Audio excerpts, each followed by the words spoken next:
मोदी जी की सिक्योरिटी इतनी तगड़ी है कि अगर दुश्मन उनकी कार को घेर कर उस पर अटैक भी करते हैं, कार के अंदर बैठे चाय पी रहे मोदी जी को उससे खरोंच तक नहीं आएगी। और जब तक वो अपनी चाय खत्म करेंगे उससे पहले उनके एसपीजी कमांडोज ने उन दुश्मनों का खेल खत्म कर दिया होगा। लेकिन अपने मोदी जी की सिक्योरिटी पानी नहीं मांगती है रशियन प्रेसिडेंट व्लादिमीर पुतिन की सिक्योरिटी के सामने। और लास्ट में ये भी देखेंगे कि अगर दोनों को बिना सिक्योरिटी के दुश्मनों के सामने खड़ा कर दिया जाए तब कौन ज्यादा सेफ है। देख, जहां अपने मोदी जी एक 12.5 करोड़ की मर्सिडीज मेबैक S650 में ट्रैवल करते हैं, वहीं रशियन प्रेसिडेंट पुतिन एक 5.5 करोड़ की ऑरस सीनेट लिमोजिन में घूमते हैं। अब अगर प्राइस को भूल जाएं, तो दोनों ही कार्स के ज्यादातर फीचर्स सेम ही होते हैं। जैसे दोनों की cars VR10 grade bullet proof होती है, मींस ये बुलेट्स के साथ साथ ग्रेनेड्स और माइंस के ब्लास्ट को भी झेल सकती है। ब्लास्ट से अगर कार में आग लग जाए, दोनों की गाड़ियों में एंटी फायर सिस्टम लगा होता है, जिससे ये कार खुद ही आग को भी बुझा देती है और खुद को अंदर से ऑटोमेटिकली सील कर देती है। दोनों ही कार्स में अंदर ऑक्सीजन सिलेंडर फिट होता है ताकि किसी बायो अटैक के दौरान भी अंदर बैठे लोगों को ऑक्सीजन सप्लाई होती रहे।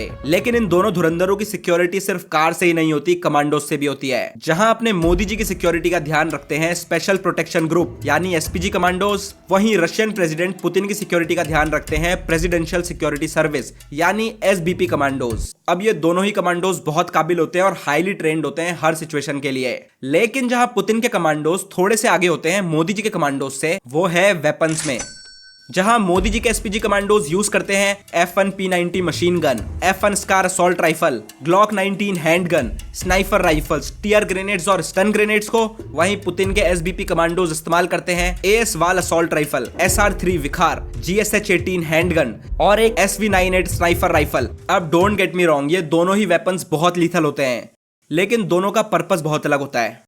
फुल सिक्योरिटी की बात करें तो मोदी जी के काफिले में होती है एक मर्सिडीज मेबैक S650, 4 से 5 आर्मर्ड SUVs, 30 से 40 एसपीजी कमांडोज, 5 से 6 मोटरसाइकिल्स, एक जैमर व्हीकल, एक एम्बुलेंस, एक फायर ब्रिगेड, 2 से 3 लीड रूट क्लियरिंग कार्स। दूसरी तरफ रशियन प्रेसिडेंट पुतिन के साथ होती है एक ऑरस सीनेट लिमोजिन जिसमें वो खुद बैठे होते हैं, 50 से 60 एसबीपी कमांडोज, 6 से 8 मोटरसाइकिल्स, 7 से 8 आर्मर्ड SUVs, एक जैमर व्हीकल, 1 से 2 एम्बुलेंस, फायर ब्रिगेड, 3 से 4 रूट क्लियरिंग व्हीकल्स। और ये है दोनों की सिक्योरिटी का कंपैरिजन। लेकिन मान लो अगर हम ये सब सिक्योरिटी को हटा दें और मोदी जी और पुतिन जी को अकेले दुश्मनों के आमने सामने खड़ा कर दें, तब कौन ज्यादा सेफ है। अब जहां रशियन प्रेसिडेंट पुतिन एक एक्स केबीजी एजेंट, साथ में जूडो में ब्लैक बेल्ट और अलग अलग मार्शल आर्ट्स के एक्सपर्ट रह चुके हैं, वहीं अपने मोदी जी भी किससे कम नहीं और योगा के अलग अलग पोजेस जानते हैं। तो सिंपल वर्ड्स में, अगर दुश्मन आर्म्ड है